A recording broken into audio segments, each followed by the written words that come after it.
bersyukur kepada Allah Subhanahu wa taala. Ada dua penopang dakwah Nabi yang utama. Satu di dalam rumahnya sendiri dan satu di luar rumah. Siapa yang menopang dakwah Nabi dalam rumahnya? Istri beliau tercinta, Khadijah binti Khuwailid. Khadijah adalah wanita terbaik di masa hidupnya. Terkaya di waktu hidup, termiskin di waktu mati. Khadijah punya 4 keutamaan yang tak dimiliki oleh istri Nabi yang lain. Dia adalah seorang bangsawan, keturunan dari orang-orang terhormat. Dia adalah rupawan, wanita yang cantik di kampungnya, di negerinya. Yang ketiga, dia hartawan. 2/3 kota Mekah itu adalah harta kekayaan Khadijah binti Khuwailid ketika itu. Yang keempat, beliau adalah dermawan. Beliau benar-benar memberikan seluruh harta kekayaannya untuk membackup dan mendukung dakwah Nabi sallallahu alaihi wasallam. Bahkan Siti Khadijah pernah berkata, "Wahai Muhammad Rasulullah, sekiranya aku nanti lebih dahulu meninggal daripada engkau, semua harta kita sudah habis untuk memperjuangkan Islam. Padahal ketika itu engkau masih memerlukan pertolonganku, maka aku izinkan engkau untuk menggali kuburanku. Ambillah tulang belulangku, asah jadikan pedang, atau susun jadikan jembatan untuk menegakkan Islam." Inilah Khadijah binti Khuwailid.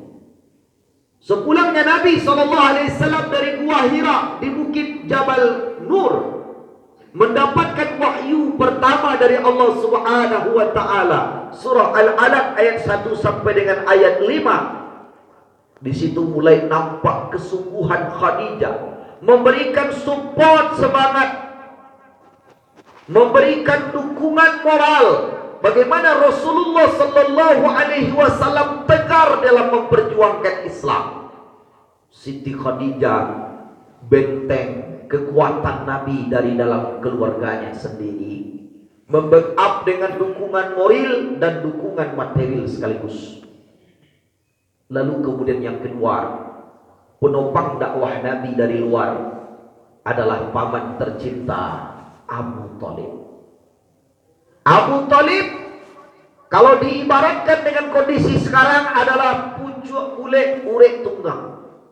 Nenek mamak dan gadang basa betua, tampik sagan dan hormatnya orang kepada Abu Thalib di Mekah itu. Selama ada Abu Thalib, tidak berani orang Mekah mengganggu dakwah Nabi sallallahu alaihi wasallam, karena orang sangat menghormati Abu Thalib itu. Dan Abu Thalib memang menyampaikan terang-terangan, Muhammad adalah anakku. Siapa yang mengganggu Muhammad, hadapi aku. Dan orang tidak berani menghadapi Abu Thalib. Tahun ke-10 Hijriah itu, Bapak Ibu yang dimuliakan, meninggallah 2 orang ini di tahun yang sama. Maka dikenallah tahun itu dengan Amul Husni, tahun berduka cita. Meninggal istri tercinta Khadijah binti Khuwailid. Sudah 70 tambal di bajunya, sudah tidak ada kain yang bisa dijadikan untuk kafannya. Lalu kemudian Allah turunkan kain kafan dari langit.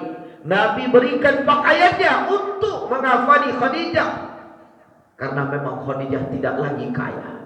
Semua hartanya sudah habis untuk membela dakwah Nabi sallallahu alaihi wasallam. Lalu kemudian wanita yang mulia itu yang akan menanti ibu-ibu di pintu surga nanti meninggal dunia. Bersedihlah Nabi. 7 anak Nabi, 6 didapatkannya dari Khadijah. Setelah Khadijah meninggal, barulah Nabi menikah dengan istri yang lain. Tapi sampai istri terakhir, Rasulullah masih menyebut Khadijah. Apa kata Rasulullah? Tidak ada sehebat Khadijah. Tak ada yang bisa menggantikan Khadijah. Khadijah orang pertama di antara kalangan perempuan yang masuk Islam. Dia membenarkan aku, kata Nabi, tatkala orang lain mendustakan aku. Dia mendukung dakwahku dengan moral dan material. Semua kehidupannya dia persembahkan untuk membela Islam. Berapa kesedihan Nabi, benteng dari dalam rumahnya sendiri telah runtuh. Lalu kemudian yang kedua, meninggal paman beliau Abu Thalib, sehingga akhirnya orang Mekah balantehangan kepada Nabi sallallahu alaihi wasallam. Tak ada tampik sagan orang. Dicari orang hijau indak pasagale, sehingga orang semakin merajalela untuk menghina Nabi, mengancam Nabi. Kemudian Nabi sallallahu alaihi wasallam memohon kepada Allah Subhanahu wa taala ditunjukkan jalan. Lalu Allah perintahkan Nabi sallallahu alaihi wasallam untuk hijrah. Kalau sebelumnya pernah hijrah ke Habasyah atau Habsyi, kali ini Allah perintahkan Nabi untuk hijrah lebih kurang 100 km dari kota Mekah itu, namanya negeri Taif. Negeri yang subur makmur, seperti kita lihat di lereng Gunung Singgalang. Sadona ditanam tumbuh. Itu negerinya subur di sana. Izin Allah Subhanahu wa taala, Abu telah disempatkan oleh Allah untuk berkunjung ke Taif itu beberapa kali. Bapak Ibu dimuliakan, di negeri Taif itu dakwah Nabi sallallahu alaihi wasallam ternyata tidak disambut oleh penduduk Taif dengan baik. Tidak hanya menghina dan mencaci maki, bahkan tidak hanya dewasa, anak-anak Taif pun ikut menolak dakwah Nabi. Mereka melempari Nabi, dilempari dengan kerikil, dilempari dengan batu. Kalau Bapak Ibu sempat nanti ke negeri Taif, singgahlah sebentar di tempat Nabi duduk di atas batu di pinggir lereng bukit. Maka di situ akan nampak dari atas ada batu-batu besar yang direncanakan akan digulingkan untuk membunuh Nabi sallallahu alaihi wasallam. Tapi Allah selamatkan. Sampai hari ini batu itu masih berada di atas, seperti akan terguling, tetapi tidak berhasil digulingkan. Namun Nabi sallallahu alaihi wasallam terluka di wajahnya karena lemparan-lemparan batu itu. Lalu kemudian Nabi menampung dengan tangannya. Bertanya malaikat Jibril, "Wahai Muhammad, mengapa tidak engkau biarkan darah itu menetes ke tanah?" Apa kata Nabi? "Aku khawatir kalau darah ini menetes sampai ke tanah, maka Allah hancurkan negeri Taif ini. Sedangkan mereka adalah umatku. Aku sayang kepada mereka. Mereka belum tahu dengan kebenaran yang aku bawa. Maka aku bermohon kepada Allah agar Allah tidak menyiksa mereka."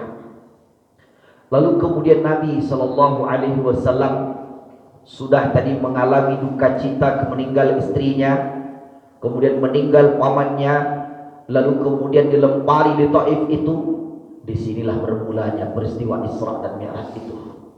Nabi sallallahu alaihi wasallam mengadu kepada Allah Subhanahu wa taala, "Ya Allah, kemana lagi engkau perintahkan aku untuk berdakwah? Apakah negeri yang dekat atau negeri yang jauh? Di mana lagi kebenaran ini akan kusampaikan, ya Allah?" Nabi sallallahu alaihi wasallam memohon kepada Allah agar beliau dikuatkan oleh Allah dalam menghadapi dakwahnya ini, tantangan dakwahnya itu.